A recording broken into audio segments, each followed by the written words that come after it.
Sand a hardwood floor. We actually just got done sanding this room. We use this machine right here, and we applied 80 grit paper underneath with the wrenches. Here's the roll we used. This has 80 grit on it right here. Sometimes you want to start with 36, but this was a fairly new floor, and 80 was fine. Starting from right to left, we go with the boards and use the big sander first. Underneath these kitchen cabinets, I use this machine, which is a radiator sander. It's kind of old, but it gets the job done. After you sand the center of the floor, you would use this edger to go along the wall. And sometimes, I mean, the most important thing is to get this ridge out left by the drum sander. That's mainly why you edge last. And you might want to palm sand after that with a palm sander, you know, to get it nice before you coat it. After we vacuum everything up, we're going to apply this as our sealer, Emulsion Pro.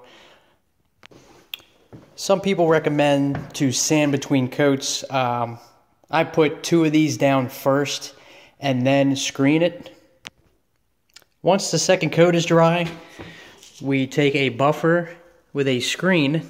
I think this is 120. We put it on there, we plug it in, and we knock down the grain of the wood to make it smooth. We then vacuum the floor again. Some people may want to tack it with wet rags to get up all the dust you can. Now the last 2 coats, if you want another few shades of amber, you can continue with the emulsion for the last 2, or you can go with street shoe or something hard like that, anything with a catalyst. Right now this floor has 3 coats on it. I like 5, sometimes I put down 4, but also before you start, you might want to put up some plastic around your cabinets, your range, and anything that you don't want dust to fly into, because it will, no matter what. Here's the cord we use for the big sander. The other end of this has 3 prongs, and it usually plugs into your dryer outlet.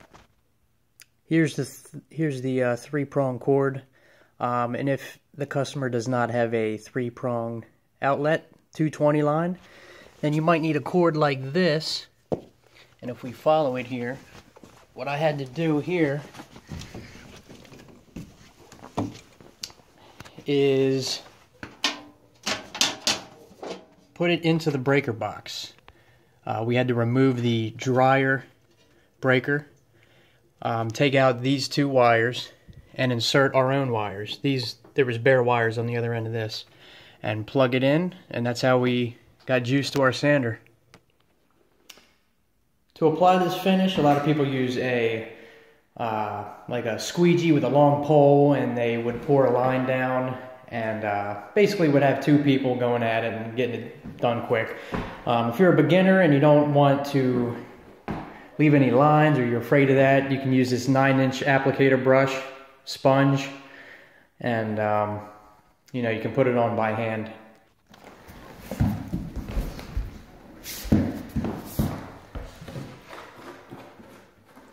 Basically what I do, I just pour a line out, and I can do this on the 3rd and 4th coat, maybe not the 1st coat.